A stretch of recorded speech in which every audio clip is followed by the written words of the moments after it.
Sementara itu, petugas keamanan berhasil menangkap sang pelaku penembakan di Gedung Putih, Amerika Serikat. CCTV Gedung Putih melihatkan pelaku ini dibekuk oleh anggota Secret Service.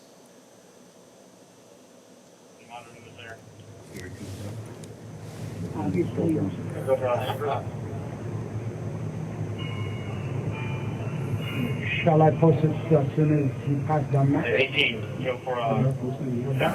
Presiden Trump mengatakan bahwa tersangka yang menjadi pusat insiden keamanan pada makan malam Presiden Gedung Putih membawa sejumlah senjata. Trump, ibu negara dan pejabat senior dievakuasi dari acara tahunan di Washington DC ini setelah terjadi insiden penembakan di luar ballroom. Tersangka berhasil diidentifikasi sebagai Cole Thomas Allen, 31 tahun dari Torrance, California, dan menurut dua pejabat penegak hukum kepada The Associated Press, Trump mengatakan tersangka ini berhasil dihentikan oleh petugas Secret Service. Seorang petugas tertembak, namun ia terlindungi oleh rompi anti peluru yang dipakainya.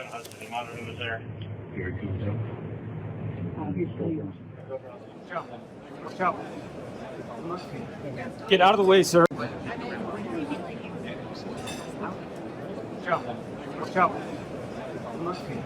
Get out of the way, sir.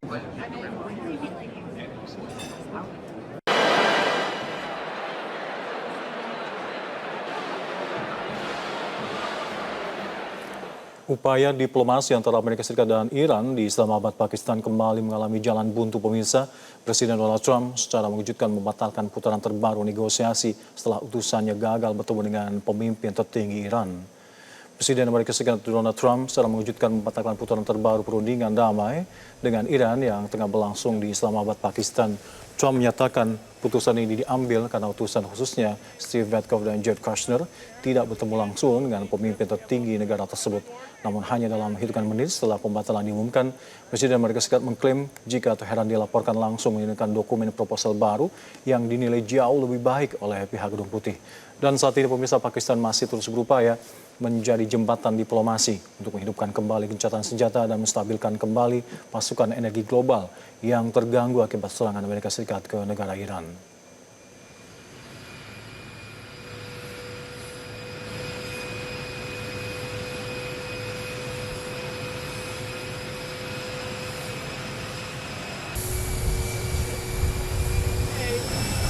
You probably heard that we canceled the trip. We have all the cards. We're not going to spend 15 hours in airplanes all the time going back and forth to be giving a document that was not good enough. And so we'll deal by telephone, and they can call us anytime they want. Again, we have all the cards. They have no military left, practically. They have no leaders left. We don't know who the leaders are. Nobody knows who the leaders. I don't think they know who the leaders are, very importantly.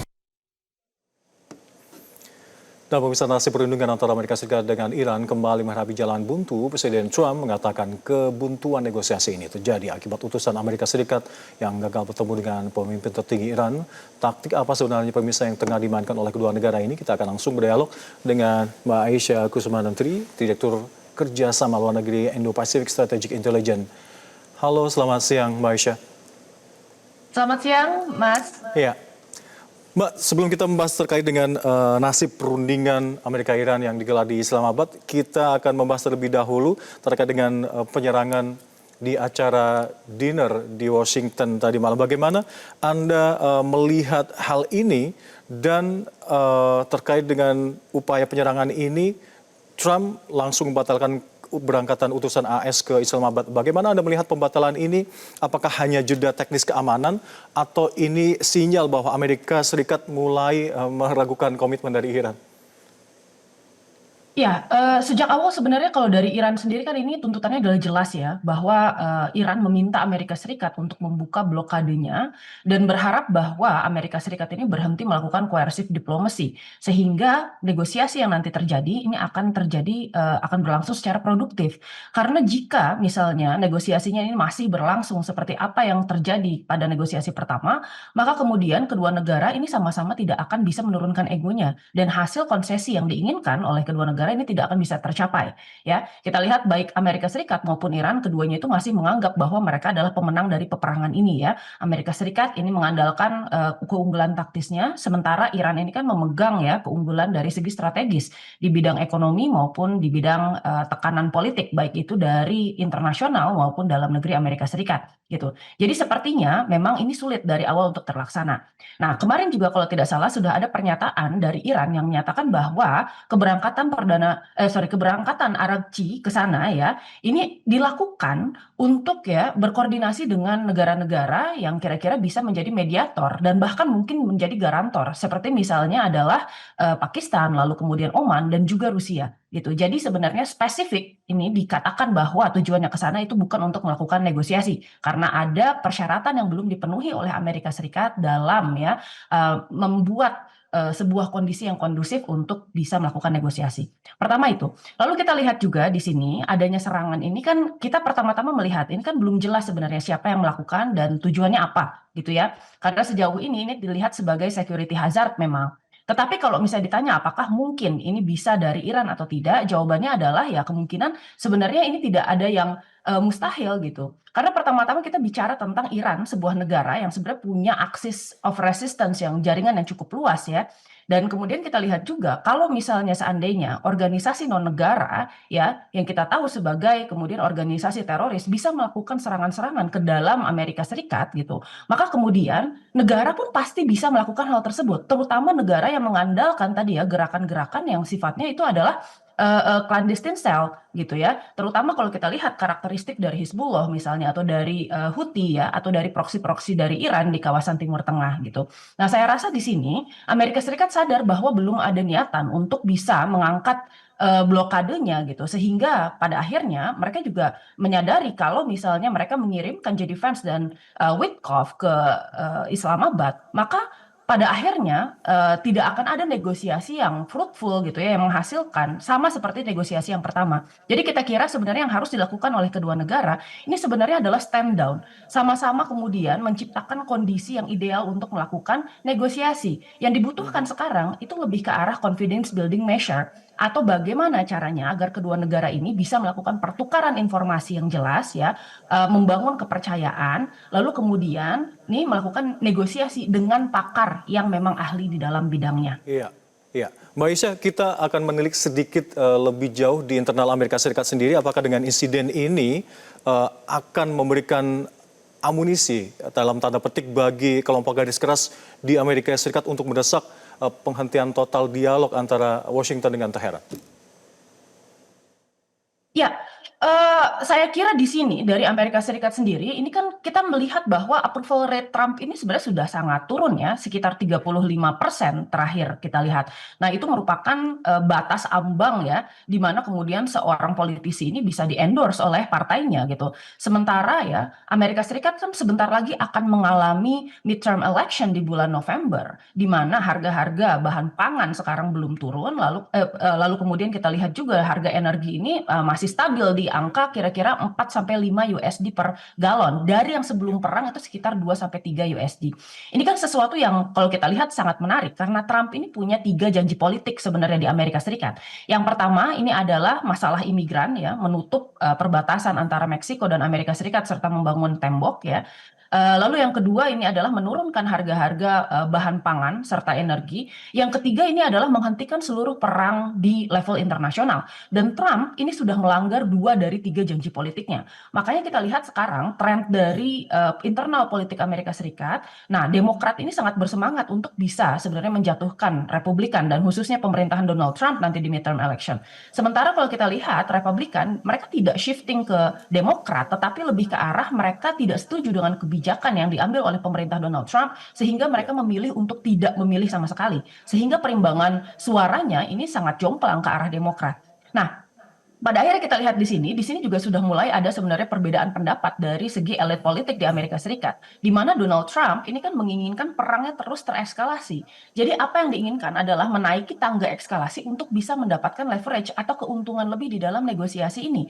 Sementara Iran ini posisinya cukup jelas bahwa mereka tidak akan melakukan negosiasi ketika eskalasinya masih terjadi. Jadi tidak ketemu nih garis tengahnya. Nah, sementara itu saya rasa di sini JD Vance sendiri kan sudah menunjukkan sebenarnya ketidaksetujuan terhadap Donald Trump, di mana fokus JD Vance sendiri ini sudah bukan lagi kemudian membicarakan tentang eskalasi konflik atau kemudian leverage di kawasan ini, tetapi lebih ke arah penghentian perang sesegera mungkin dan juga kemudian normalisasi Amerika Serikat hubungannya dengan NATO dan kemudian negara-negara aliansi terdekatnya. Jadi ini kan kita menarik kalau bisa melihat ya bahwa memang dari Amerika Serikat sendiri ini banyak sekali perpecahan. Terutama kemarin kita juga melihat bahwa adanya ya pemecatan sejumlah high level officials dari Amerika Serikat gitu ya yang dipecat oleh kemudian sekretaris perang AS yaitu Hegseth gitu. Nah, ditambah lagi kemarin terakhir terkait masalah blokade ini ya, ini sekretaris naval ya, naval sekretarinya juga dipecat gitu ya karena dianggap bahwa blokade ini juga malah merugikan Amerika Serikat karena ini mengganggu perekonomian global dan ya menambah sebenarnya kerugian Amerika Serikat di bidang strategis. Terutama kalau kita lihat sekarang AS ini kan sudah menghabiskan sekitar 45% dari amunisinya dan itu dihabiskan semuanya di dalam waktu 5 minggu. Dan ini data dari CSIS Amerika Serikat gitu ya.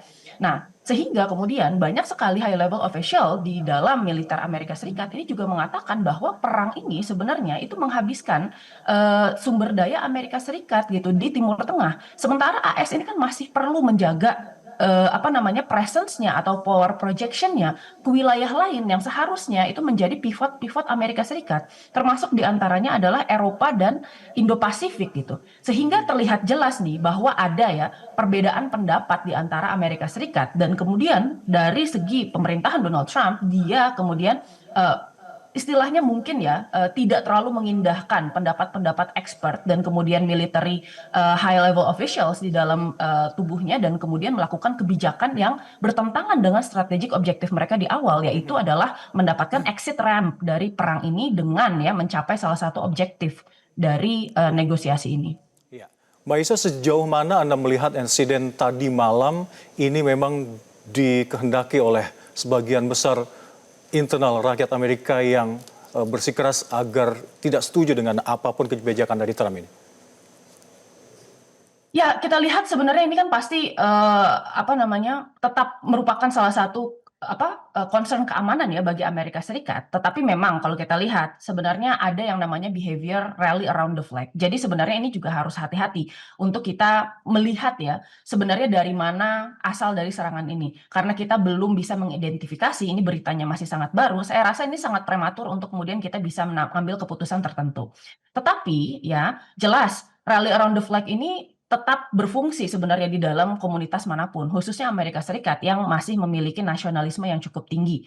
Jadi saat ini sebenarnya Iran ini kan menikmati sebenarnya persepsi masyarakat Amerika Serikat yang lebih condong kepada Iran ya, khususnya orang-orang yang menentang peperangan ini di dalam tubuh Amerika Serikat sendiri gitu. Tetapi permasalahannya apabila ini sudah menyangkut security concern di tubuh Amerika ya, dan kemudian ini membentuk persepsi us versus them dari masyarakat Amerika Serikat sendiri, maka ada kemungkinan besar tadi ya persepsi positif yang tadinya kemudian dimiliki oleh masyarakat Amerika Serikat khususnya ya yang menentang peperangan itu akan berbalik mendukung national security mereka ya, terutama kalau kita sudah bicara tentang sesuatu yang berkaitan dengan kehidupan sehari-hari dari masyarakat gitu.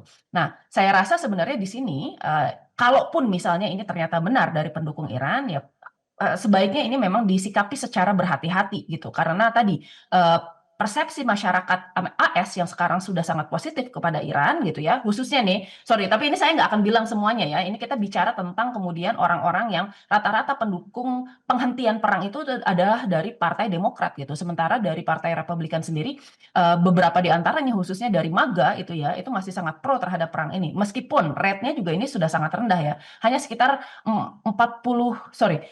29% orang yang mendukung sebenarnya peperangan ini di antara Amerika Serikat secara total gitu. Jadi saya rasa ini harus disikapi secara hati-hati sekali gitu. Jangan sampai kemudian ini malah menjadi strategi yang kontraproduktif dengan keseluruhan tujuan Iran dalam ya melakukan psychological warfare.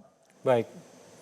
Mbak Isa, kita akan jeda terlebih dahulu. Nanti kita akan membahas bagaimana posisi Iran yang terlihat sudah antipati dengan semangat Amerika untuk gencatan senjata, dan Amerika sendiri di internal dalam tanda petik banyak chaos terjadi, dan mungkin bagaimana posisi Pakistan sebagai tuan rumah melihat dinamika ini nanti akan kita bahas usai jeda berikut. Pemirsa, tetap bersama kami di Breaking News Metro TV. 47th President of the United States, Donald J. Trump, and First Lady Melania Trump.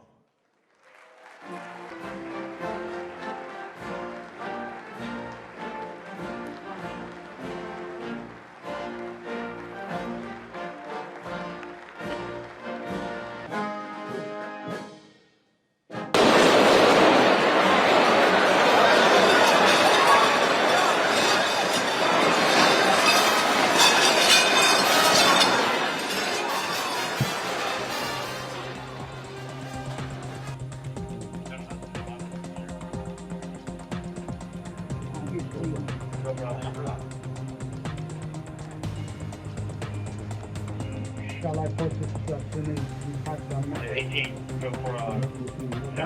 Event dedicated to freedom of speech that was supposed to bring together members of both parties with members of the press. And in a certain way it did, because the fact that they just unified, I saw a room that was just totally unified. It was in one way very beautiful, a very beautiful thing to see. A man charged a security checkpoint armed with multiple weapons, and he was taken down by some very brave members of Secret Service, and they acted very quickly and have just released, for purposes of transparency, clarity, I've ordered it to be put out. You probably have it by now, put out on Truth and put out on many of the platforms. A tape showing the violence of this thug that attacked our Constitution, and also showing how quickly Secret Service and law enforcement acted on our country's behalf. Really did a great job. One officer was shot, but saved by the fact that he was wearing obviously a very good bulletproof vest. He was shot from very close distance with a very powerful gun, and the vest did the job. I just spoke to the officer, and he's doing great. He's great shape. Law enforcement has requested that we leave the premises consistent with protocol. And he wanted to emphasize that nobody was hurt. He and the First Lady, the cabinet, everybody's safe.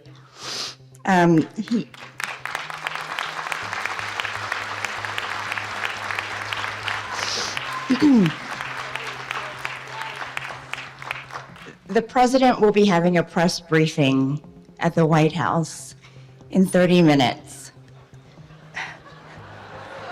That is not a joke. And he insists that we will reschedule this event in the next 30 days. And that he wanted to do it tonight. He wanted to continue despite the news, but has to follow security protocol. Dan pemirsa, Anda masih bersama kami di Breaking News Metro TV. Kita akan melanjutkan dialog bersama dengan Mbak Aisyah Kusuma Sumantri, Direktur Hubungan Eksternal Indo-Pacific Strategic Intelligence. Mbak, di tengah keraguan-raguan Iran terhadap semangat Amerika terkait dengan gencatan senjata ini, dan juga di tengah chaos domestik Amerika Serikat dalam tanda petik ini, bagaimana Anda melihat posisi Pakistan sebagai tuan rumah melihat dinamika ini? Apakah Islamabad ini harus melakukan semacam langkah ekstra untuk bisa meyakinkan Washington dan Teheran untuk bisa kembali duduk bersama di meja perundingan? Ya, terima kasih Mas Alka. Ya, saya kira di sini memang ya baik Amerika Serikat dan Iran ini memang saat ini belum bisa mencapai kepercayaan untuk bisa melanjutkan negosiasinya dan kembali ke meja perundingan ya. Di sini kita kira sebenarnya Pakistan sebagai negosiator ini kan sebenarnya dipilih karena ada beberapa alasan. Ya memang yang pertama, Pakistan ini kan memang dekat dengan kedua belah pihak ya. Pakistan itu dekat dengan Iran dan sharing perbatasan, lalu kemudian Pakistan ini juga cukup dekat dengan Amerika Serikat, khususnya kalau kita sudah bicara masalah Kashmir ya, maka kemudian Amerika Serikat ini menjadi menjadi salah satu pendukung utama dari Pakistan gitu. Lalu kemudian kita lihat Pakistan ini juga memiliki kerjasama pertahanan dengan Arab Saudi sebagai salah satu negara Arab Teluk yang paling besar gitu ya. Jadi sebenarnya posisinya sudah sangat kokoh. Nah, ditambah lagi sebenarnya kepemilikan senjata nuklir, dan Pakistan ini merupakan satu-satunya negara yang penduduknya itu mayoritas beragama Islam yang memiliki senjata nuklir. Nah, ini kan sebenarnya solidify ya, kenapa kemudian Pakistan ini menjadi salah satu mediator gitu. Nah, ketika kemudian negosiasi pertama kemarin, saya kira kita bisa ya mendedikasikan sebenarnya penghargaan untuk Pakistan untuk bisa meyakinkan kedua belah pihak untuk bisa berunding. Karena kemarin jelas, meskipun Amerika Serikat ini desperate untuk melakukan jalan keluar ya, exit ramp dari konflik ini, tetapi kemudian Iran ini kan masih terus ingin mengekskalasi dengan pertimbangan bahwa semakin lama perang ini berlangsung, maka kemudian leverage mereka atau daya tawar mereka dalam melakukan negosiasi ini akan semakin tinggi. Karena pada akhirnya ya perang yang kemudian berlangsung dalam jangka waktu lama itu akan selalu merugikan Amerika Serikat. Terlihat dari misalnya Vietnam atau misalnya bahkan Afghanistan ya terakhir, di mana Amerika Serikat itu kalah dari Taliban di dalam perebutan kekuasaan politik di Afghanistan gitu.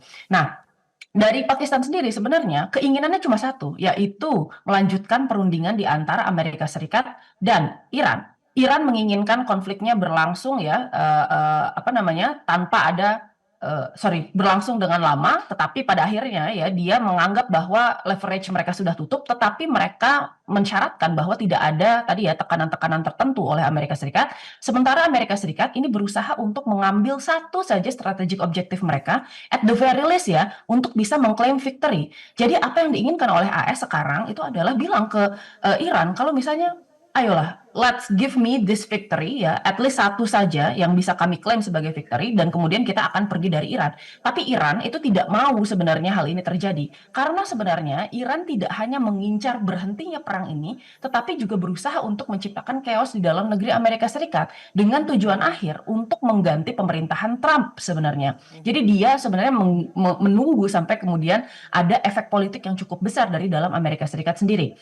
Nah, saya kira sebenarnya lobby-lobby yang dilakukan oleh Pakistan ini juga sudah cukup intens ya. Apalagi kemarin kita juga sempat melihat bahwa delegasi dari Pakistan ini juga pergi ke Tehran untuk bisa membujuk pemerintah Iran untuk melakukan negosiasi kembali. Tetapi pada akhirnya ya Tehran ini tetap kokoh dalam pendiriannya gitu. Nah, salah satu hal yang kemudian diinginkan Iran ya dalam hal ini itu adalah sebenarnya menarik negara garantor untuk memastikan agar Amerika Serikat ini tidak melanggar ya apa yang sudah disebutkan di dalam negosiasinya gitu. Karena kita tahu bahwa Iran ini juga salah satu alasan kenapa di perundingan pertama ini sangat ragu untuk maju kembali ke meja perundingan, karena sebenarnya Amerika Serikat ini memiliki sejarah melanggar perundingan yang sudah dilakukan. Misalnya saja di tahun 2015 ini kan sudah ada JCPOA yang ditandatangani antara Amerika saat itu Presiden Obama dengan Iran ya. Tetapi ketika kemudian rezimnya berganti dan kemudian Presiden Trump ini duduk di meja presiden kepemimpinan gitu ya, kita bisa melihat bahwa ya negosiasi yang dilakukan ketika JCPOA ini semuanya akhirnya berakhir. Ini adalah perjanjian untuk mengontrol ya program nuklir Iran dengan prasyarat waktu itu adalah peringanan sanksi terhadap Iran. Itu berantakan pada akhirnya karena Trump akhirnya walk out dari perjanjian tersebut. Lalu kemudian kita bicara juga kemudian negosiasi di tahun 2025 gitu ya, di mana kemudian Iran ini sudah menyetujui seluruh prasyarat dari Amerika Serikat dan akhirnya Amerika Serikat walk out. Jadi memang sebenarnya tugas Pakistan untuk bisa meyakinkan nih pihak yang sebenarnya kepercayaannya sudah terluka atau kemudian kita sebut ini sebagai trust deficit, ini sebenarnya sangat berat gitu. Oleh karena itu ya sebenarnya negara garantor ini diperlukan. Siapa yang kemudian bisa menjadi negara garantor? Ada beberapa alternatif sebenarnya, tetapi yang diinginkan oleh Iran saat ini itu sebenarnya adalah Rusia dan China gitu ya. Pertama, China ini merupakan salah satu negara sahabat dekat dengan Iran ya, dan kemudian China ini juga memiliki kepentingan yang cukup besar di kawasan Selat Hormuz, khususnya karena hampir 40-50% dari total perdagangan minyak crude oil China itu berasal dari Selat Hormuz, dan beberapa di antaranya itu berasal dari backhand transaction di antara China dan Iran gitu. Jadi ini cukup menarik kalau kita lihat. Nah, kemudian di sisi lain di sini ada Rusia ya yang memang selalu menjadi pendukung dari Iran, tetapi memang permasalahannya Rusia ini sekarang masih terikat dengan perang di Ukraina dan dia harus menavigasi perubahan peta politik yang ada di Eropa saat ini yang sekarang sepertinya negara-negara Uni Eropa ini mulai ya membangun sebenarnya kohesi tapi ya mengesampingkan Amerika Serikat di dalamnya gitu. Nah, lalu kemudian kita juga bisa lihat di sini ada Prancis dan Inggris yang sebenarnya mungkin ini bukan merupakan rekomendasi dari Iran, tetapi mungkin ini bisa menjadi negara-negara penyeimbang ya, karena ini mereka adalah negara anggota dari P5 di keamanan PBB. Jadi saya rasa sebenarnya Pakistan ini juga meskipun dia sekarang berperan sebagai leading sector, tetapi perlu ada negara-negara lain yang menyokong sebenarnya proses perdamaian ini, sehingga kemudian proses perdamaiannya bisa berlangsung secara lebih kondusif dan kemudian terjadi dengan jaminan-jaminan tertentu agar salah satu pihak ini tidak melanggar kesepakatan atau konsesi yang sudah dicapai. Ya, Mbak Isa, terkait dengan beberapa poin yang sama-sama dipertahankan oleh Iran dan juga Amerika Serikat adalah salah satunya terkait dengan nuklir. Mungkin ini sangat alot untuk dibicarakan nanti yang akan terjadi di perundingan selanjutnya. Adakah sinyalemen bahwa Amerika Serikat akan sedikit berkompromi terkait dengan poin lain selain nuklir, mungkin terkait dengan relaksasi sanksi ekonomi terhadap Iran atau lainnya? Ya, kita kira sebenarnya dari awal 10 poin yang diajukan Iran ini kita bisa kategorisasikan ya. Ada poin-poin yang sebenarnya ini sangat saklek ya. Jadi susah ini menjadi sticking point di dalam negosiasinya. Di antaranya adalah masalah kemudian pendanaan terhadap axis of resistance dan penghentian perang di semua front di Timur Tengah, karena lagi-lagi ya axis of resistance ini juga merupakan political actor sebenarnya di negara-negara masing-masing. Khususnya misalnya kita lihat Hezbollah di Lebanon, lalu kemudian Houthi di Yemen gitu. Sehingga kalau ini disepakati, nanti yang akan berteriak itu bukan hanya Israel saja, tetapi kemudian negara-negara di mana axis of resistance ini berada gitu. Pertama itu. Lalu yang kedua, kita lihat di sini ada yang di level sedang nih. Kita bisa melihat bahwa ini bisa dinegosiasikan sebenarnya di antara kedua belah pihak gitu ya. Yang pertama itu adalah permasalahan nuklir. Nuklir ini pembicaraannya sebenarnya sudah selesai di JCPOA, tetapi kan pada akhirnya Amerika Serikat ini seperti memutar kembali jadi efek dari retaliasi kegagalan JCPOA ya, yang kemudian pada akhirnya ini dihancurkan sendiri kesepakatannya oleh Amerika Serikat gitu. Iran sendiri sudah sepakat untuk bisa menunda program nuklirnya selama 5 tahun, sementara Amerika Serikat ini kan menginginkan 20 tahun gitu ya, sesuatu yang sebenarnya oleh Iran itu dikatakan itu terlalu berat gitu. Karena Iran sebenarnya ini memiliki target untuk bisa melakukan kemandirian energi. Sementara dari Amerika Serikat dia mau Iran ini tergantung kepada negara-negara barat, khususnya karena tidak membolehkan Iran untuk melakukan enrichment uraniumnya sendiri gitu ya. Nah, ini alasan juga kenapa setelah JCPOA akhirnya Iran ini melakukan enrichment ya sebanyak 20%, lalu kemudian ditingkatkan menjadi 60%. Belum tentu untuk program nuklir, jadi bisa jadi Iran ini memang dari statement pemerintah mereka mau mengembangkan marine propulsion technology sebenarnya. Jadi kapal berbasis tenaga nuklir. Ini yang kemudian perlu dibicarakan karena ya tadi ya Amerika Serikat ini masih unsure sebenarnya dengan intensi Iran sebenarnya. Tapi itu sebenarnya bisa dinegosiasikan. Lalu yang kedua, ini permasalahan terkait sanksi. Saya kira di sini Iran ini meminta keringanan sanksi terhadap Amerika Serikat. Tapi perlu diingat bahwa yang menjatuhkan sanksi itu kan melalui organisasi-organisasi internasional. Dan Amerika Serikat ini kan sebenarnya bukan aktor unilateral di dalam dunia internasional. Ini perlu kemudian koordinasikan dengan pihak-pihak yang kemudian turut menjatuhkan sanksi atau di mana kemudian mekanisme tersebut berlaku seperti misalnya DKPBB dan kemudian IAEA gitu ya, sehingga nanti hasilnya ini bisa ya terlihat sehingga bukan hanya merupakan sebuah faktor terspis saja yang diinginkan oleh Iran, tetapi tadi bisa diakui oleh dunia internasional serta institusi yang membawahinya gitu. Nah, untuk hal yang kemudian immediately bisa disepakati, ini sebenarnya simple, yaitu adalah penghentian kinetik dari peperangan tersebut. Karena kita lihat bahwa di ceasefire pertama itu selama 2 minggu itu masih ya terjadi sebenarnya tembak-menembak to some degree, dan kemudian kita juga bisa melihat bahwa Amerika Serikat ini kan tidak sebenarnya melepaskan blokadenya gitu. Lalu sekarang bahkan setelah Amerika Serikat bilang bahwa dia tidak akan kemudian menyerang Iran dan melakukan bombardir gitu ya, kita bisa melihat bahwa Amerika Serikat ini masih melakukan blokade gitu. Yang mana blokadenya ini sendiri itu kan sebenarnya masih sebenarnya dipertanyakan legalitasnya gitu. Untuk apa gitu ya? Dan blokade ini kan termasuk diantaranya adalah act of war yang secara ya secara hukum perang sebenarnya bisa saja sebenarnya dilakukan retaliasi oleh Iran gitu. Oleh karena itu ya sebenarnya ini yang harus dilakukan pertama kali adalah menghentikan serangan-serangannya secara total terlebih dahulu gitu ya. Termasuk diantaranya kesepakatan untuk menghentikan segala bentuk kekerasan dari dua belah pihak. Urusan nanti tidak ada perubahan yang fundamental di antara Amerika Serikat dan Iran, misalnya hubungan diplomatik di antara keduanya tetap buruk, itu bisa diurus nanti ya. Permasalahan terkait masalah hal itu, apakah kemudian perangnya nanti akan berlangsung secara low intensity conflict, misalnya melalui melalui sabotase, melalui kemudian asasinasi, melalui kemudian serangan cyber, ya itu urusan nanti. Tetapi yang paling penting, ini kita bicara dulu tentang faktor humanity dan kemudian keamanan di level regional gitu. Bagaimana caranya agar kemudian perang ini tidak memakan lebih banyak korban jiwa serta kerusakan yang bisa berpengaruh terhadap perekonomian global. Jadi sebenarnya itu, kita melihat tadi ya 3 kategori. Ada yang bisa disepakati langsung, yaitu penghentian perang, lalu kemudian dinegosiasikan, termasuk nuklir dan sanksi. Dan yang terakhir kita tadi bicara tentang sesuatu yang mungkin agak alot, yaitu tentang access of resistance.